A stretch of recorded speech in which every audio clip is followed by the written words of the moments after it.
Growing tragedy. A child loses his life days after a Christmas parade massacre. Conscious Protection Act. How one bill seeks to protect the rights of medical workers. Unemployment claims. The Biden administration celebrates an uptick in the economy. And prayer to Our Lady. The Vincentian family pays a special visit to Pope Francis. On EWTN News Nightly for Wednesday, November 24th, 2021.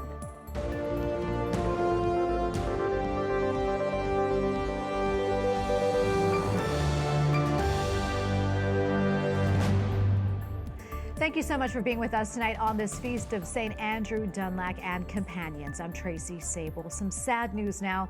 Out of Wisconsin tonight, an 8-year-old boy has become the 6th victim to die after a man intentionally drove his SUV into a Christmas parade Sunday in the city of Waukesha. The suspect, Darrell Brooks Jr., is charged with 5 counts of first-degree intentional homicide. Additional counts are expected. The county commissioner expressed shock at the details of the case. Our criminal complaint says Brooks drove side to side with the intent of striking marchers and spectators. 62 people were injured in the incident, some in critical condition. Former Cardinal Theodore McCarrick is facing a new lawsuit alleging sexual abuse. The latest case in New Jersey dates back from the mid-1980s and comes from a former priest. The suit names McCarrick and another priest who is now retired from the Archdiocese of Newark. McCarrick's attorney has declined to comment. The Archdiocese says that it is working to resolve allegations of past abuse. A jury in Georgia has convicted 3 white men of murder for the death of Ahmaud Arbery, the black man who had been jogging through a residential neighborhood. All 3 men face possible life sentences without parole. The city of Philadelphia will pay a $2 million settlement to a Catholic foster care agency. The city will also reinstate its contract with the agency. In June, the Supreme Court unanimously found Philadelphia discriminated against Catholic social services because of its religious beliefs. On Capitol Hill, Republicans say doctors, nurses, and others in the medical field should never be forced to perform abortions if it is against their conscious rights. Some GOP lawmakers claim the Biden administration isn't doing enough on the issue, so they're attempting to pass legislation. Capitol Hill correspondent Eric Rosales has more. Maryland Congressman Dr. Andy Harris introduced the Conscience Protection Act, a bill aimed at protecting the rights of healthcare workers, especially those who refuse to perform abortions. The move comes as Health and Human Services Secretary Javier Becerra has been accused by conservatives of not fulfilling his promise to protect religious liberty. It becomes very clear that the Department of Health and Human Services is not going to protect our religious liberties, is not going to protect our conscience. So again, we have to bypass the government, and we have to go straight to giving individuals the right to pursue again, judicial action in the courts when they think that their conscience rights have been violated. Congressman Harris tells me the legislation contains measures to prevent retaliation against healthcare workers who don't participate in abortions. No one should be asked to or be forced or coerced into doing anything that's against their conscience. And certainly abortions are the most significant reason why someone would be asked to do something against their conscience rights, whether it's a doctor, whether it's a nurse, whether it's anyone working in a healthcare facility. In a statement earlier this month, Secretary Becerra said, quote, HHS remains committed to the enforcement of all of its legal authorities, including statutes which protect the exercise of conscious and religious freedom. However, both HHS and the Biden administration's actions have provoked concerns. Even the U.S. Conference of Catholic Bishops issued a statement after HHS found that the University of Vermont Medical Center forced a nurse against her known beliefs to participate in an abortion.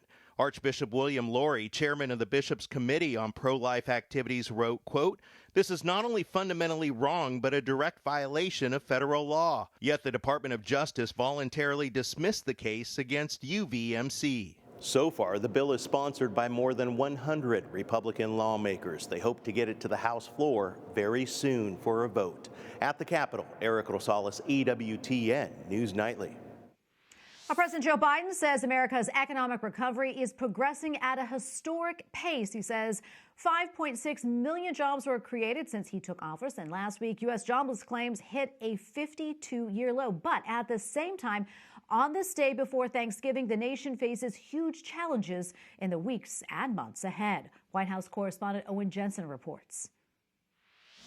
Those challenges for the White House include inflation, high gas prices, unfilled job openings, and a resurgent virus. In fact, the U.S. now averaging nearly 100,000 new COVID-19 infections daily. President Joe Biden arrives in Nantucket for an extended holiday visit. He left Washington, D.C. yesterday, not planning to return until the end of the weekend.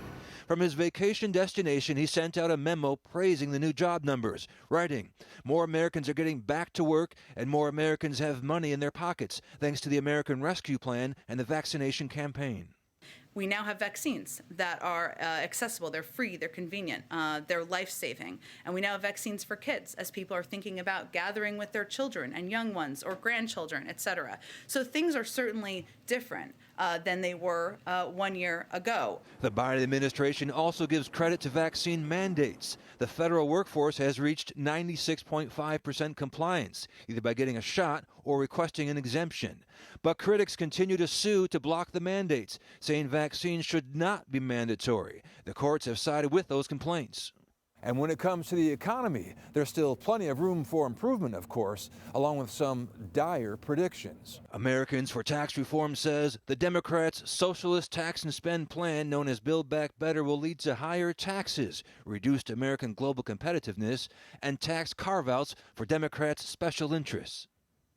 President Joe Biden also sent out a Thanksgiving Day proclamation thanking the researchers and scientists who developed the vaccines, as well as the doctors and nurses who provide care, comfort, and compassion. At the White House, Owen Jensen, EWTN News Nightly. The head of the Archdiocese in Australia is giving priests there until the middle of next month to be fully vaccinated. The mandate also applies to employees and some volunteers in the Archdiocese of Brisbane. Archbishop Mark Coleridge says the measure is in accordance with the state's mandate. It does not apply, however, to those with a medical exemption. New Zealand says it is preparing to reopen its borders, which have been closed as part of the country's pandemic response. Today, I am confirming that fully vaccinated New Zealanders will find it easier to come home from January. The country's COVID-19 response minister says the schedule will place priority on displaced residents in mid-January. It will extend to include international travelers beginning in April. China says it wants to punish companies who are offering financial help to Taiwan. 依法打击台独顽固分子及其关联企业和金主。 A spokesman says Beijing will severely punish companies that financially support Taiwan's independence. The announcement comes as China protests a U.S. Navy destroyer cruising through the Taiwan Strait. Beijing is also criticizing the U.S. for including Taiwan in a pro-democracy virtual summit next month hosted by the State Department. Pope Francis says St. Joseph is a model for meaningful relationships. Il mondo ha bisogno di questi uomini e di queste donne. At his weekly talk with pilgrims at the Vatican, the Holy Father underlined how St. Joseph shows that even those on the margins of society have a special role in God's plan. Pope Francis also says that St. Joseph protects the Catholic Church today, just as he protected Christ and the Blessed Virgin Mary during his life. Also in the Pope's weekly meeting today, he met with members of the Vincentian Order. They are preparing for Saturday's Feast of Our Lady of the Miraculous Medal. And earlier today, members of the Vincentians had an audience with Pope Francis. 1 year ago, the Holy Father blessed a likeness of Our Lady of the Miraculous Medal. Joining us now from Rome is Father Tomaz Mavric, Superior General of the Congregation of the Mission and the Company of the Daughters of Charity. Father Mavric, thank you so much for being here today. We appreciate it. Can you tell us a little bit more about the audience with Pope Francis earlier today?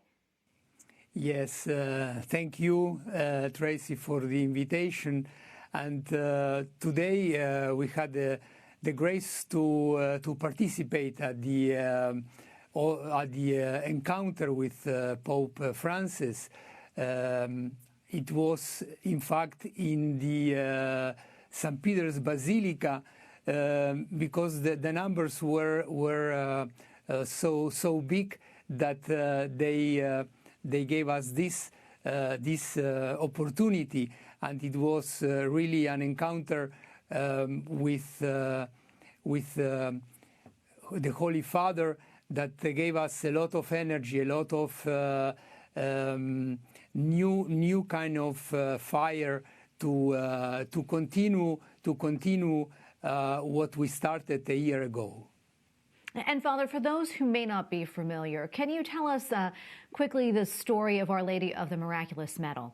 The story is that in 1830, Mary appeared in Paris to a young sister, Catherine Labouré, and she gave her this message, this wish to make this medal as Catherine saw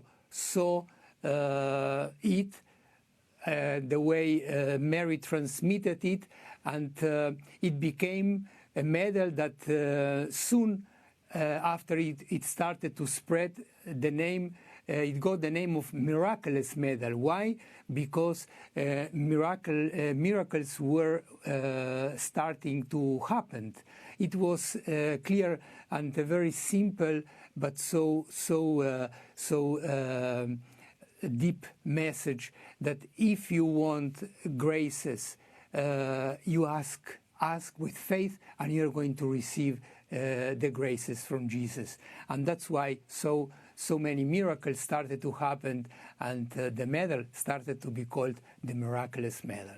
That's beautiful. And Father, before I let you go, you mentioned the pilgrimage that began a year ago. Can you tell us a little bit more about that? Yes, and to kind of share this message of the Miraculous Medal, we organized here in Italy a pilgrimage of the statue of the Miraculous Medal across Italy. From parish to parish, the parishes were inviting us throughout the year, and now we are going to continue this.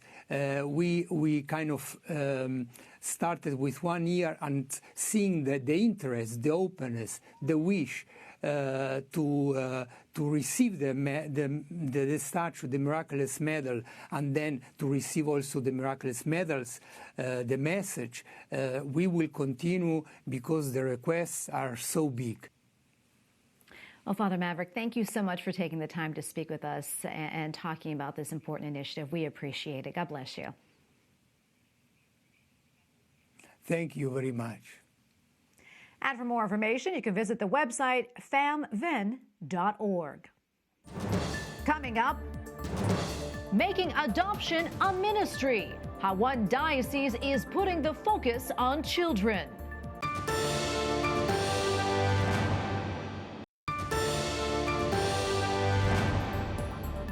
November is National Adoption Month that aims to raise awareness of the urgent need for adoptive families and children in foster care. Our next guest is a church leader who has made adoption and the right to life a top priority.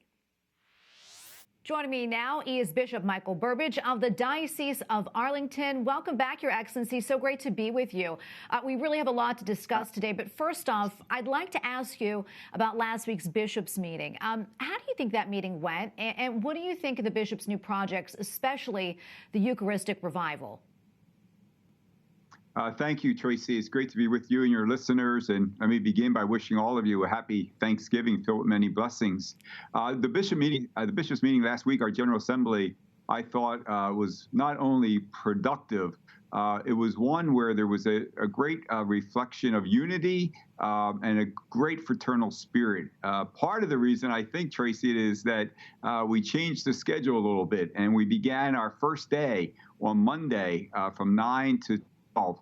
At the morning of reflection, time with the Lord in the Lord's presence before the Blessed Sacrament, time for confession, rosary. One of the bishops offered a reflection, benediction. It was just a beautiful way to start our meeting. And when we got into the room after lunch, you could just sense there was a great sense of calm. And I think many blessings and fruits came from the meeting. But we got off to a great start. That's so wonderful to hear. Some other things I want to talk about, some big news coming out of Philadelphia today that I'm sure you heard of. The city was ordered to pay a $2 million settlement to Catholic Social Services after the Supreme Court's unanimous decision that the city discriminated against the adoption and foster care agency because of their religious beliefs. I'd like to get your reaction to that. Well, it's very alarming, and this is we know, and we've been talking about this for a while, that religious liberty is one of the key issues, if not one of the major priorities of concern in our church, where there are constant threats. We're hearing them consistently.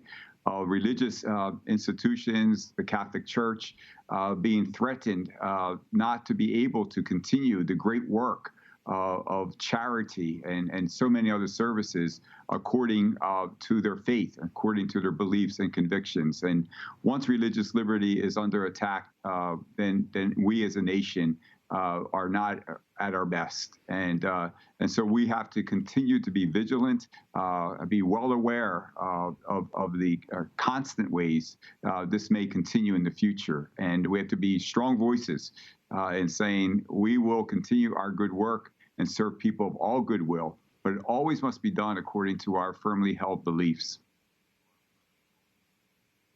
Absolutely. And speaking of adoption services, we understand that the first ministry of Catholic Charities of Arlington was adoption services, and that was started, I guess, about 70 years ago or so. Can you tell us why this is such a central social service for the diocese and also the church as a whole? Yeah, and as you said, it started even before our diocese was founded in this region. And then when we were founded as a diocese in 1974, it continued to be at the heart of our ministry and our work. It all, our adoption services and services to mothers and fathers is at the heart of the gospel of life, right? We believe that every life is sacred. All of life is sacred from the moment of conception to natural death, that every child conceived in the womb should be welcomed into the world, embraced into a loving and nurturing family. And so adoption services are certainly an option for mothers and fathers who are with child, but for various reasons may feel that the best home or the best environment for their child will be with loving parents willing to adopt and to embrace the child. So we are there to help birth parents and adoptive parents, and both as they welcome a child into the world. We commend them for that reverence for human life, and we want to walk with them every step of the way. And just this past year, 400 families we have assisted in adoption and pregnancy services. So it's a very, very beautiful ministry. And I know the people in our diocese who work with mothers and fathers, both the birth parents and adoptive parents, are just so inspired by the love being shown so that child is welcome and provided a home where he or she will be nurtured and loved. Yeah, and that's so important. And thank you for all that you do when it comes to that. We really appreciate your time today, and happy Thanksgiving to you, and hope it's a blessed one. Thank you so much, Your Excellency. Right. Happy Thanksgiving to you too, Tracy, to all your listeners, and may God's continued blessings be upon all of you. Up next, as people travel for Thanksgiving, we look back at the origins of the holiday and Catholic contributions.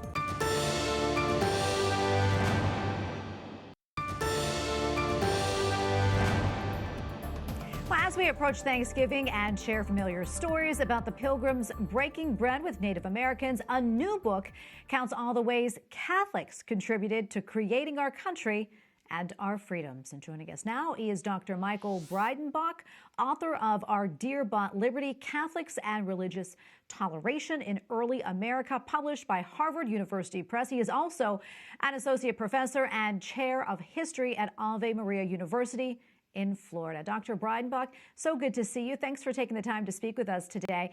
The story of the first Thanksgiving is really, of course, well known to many of us, but something that a lot of people don't know, but many scholars believe, is that the first celebration was held more than 50 years earlier by Catholic Spaniards who actually settled in Florida.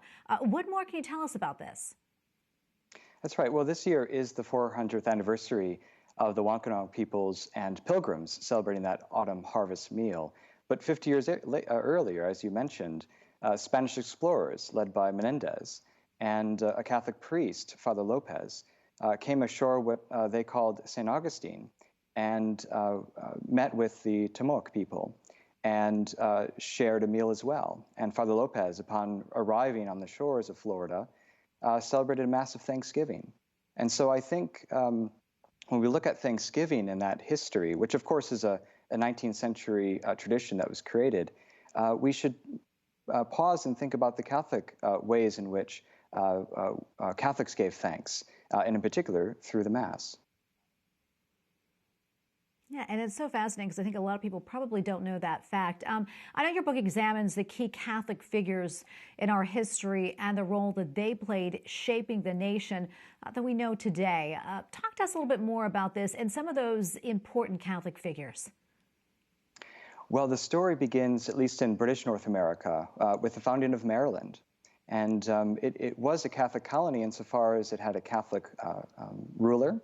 And many Catholics who came from England to seek religious asylum from a country that saw their religion as potentially dangerous. And so what George and Cecil Calvert, the first and second Lords Baltimore, tried to establish was a colony that was tolerant for all Christians, including Catholics. And this was an amazing experiment of toleration that didn't have the same kind of freedom that Catholics had in England. And so it's an amazing story in which American Catholics were the ones who really presented toleration as a potential solution to that intractable religious and political problem. And so later on, when we see American Catholics looking at the American Revolution, we find the same kind of arguments that Catholics and Protestants can come together in politics for the common good and enjoy religious freedom, both Catholic and Protestant. Yeah, it's so fascinating, those facts. I'm wondering, what inspired you to write this book? Well, I sat in pews when I was a child and found that the American flag and the Holy See flag sort of flanked the altar. And it looked as if these two identities, Catholic and American, went perfectly compatible with one another. But I knew in my historical reading that wasn't always the case. We know in the 19th century, for instance, there were lots of anti-Catholic sentiment. And so what I wanted to uncover is the founding of America and see the ways in which Catholics were able to contribute to that founding and later development. So, for instance, Catholics were at the table when the First Amendment was being finalized. I mean, that's something we should really remember when we talk about religious liberty and especially the Catholic Church. They were also at the table of signing the Declaration of Independence. So all along, American Catholics were able to not just be at the table, but actually help to form the many blessings that we have from this country. And before I let you go, not a whole lot of time left, but I'm wondering, what about this history do you think is still relevant today? And also anything else that you would like to share with our viewers and listeners about your book? Well, I think one thing to remember is that when we look at textbooks in high school or middle school about the founding of this country, we often see it as a Protestant story. And certainly many important Protestants were part of the formation of this country. But Catholics are often relegated to a footnote in that history. And what I think what's important to understand, especially during these holidays, is to see Catholics as being important contributors to this country and having something to offer that's unique. And that their identity as Catholic, their allegiance to the Pope, need not disqualify them from citizenship and these blessings. And I think that's an important question as we think about the ways in which our politics operates today. When Catholics and the Catholic Church has been in many Supreme Court rulings and cases, it's important to remember that Catholics were part of this country from the very beginning and helping to shape those laws that we enjoy today. Oh, Dr. Breidenbach, thank you so much for sharing all this with us. We appreciate it. Fascinating conversation, and happy Thanksgiving to you. Thank you. You too. And we thank you for watching tonight. For the entire EWTN News Nightly team, I'm Tracy Sable. Good night and God bless.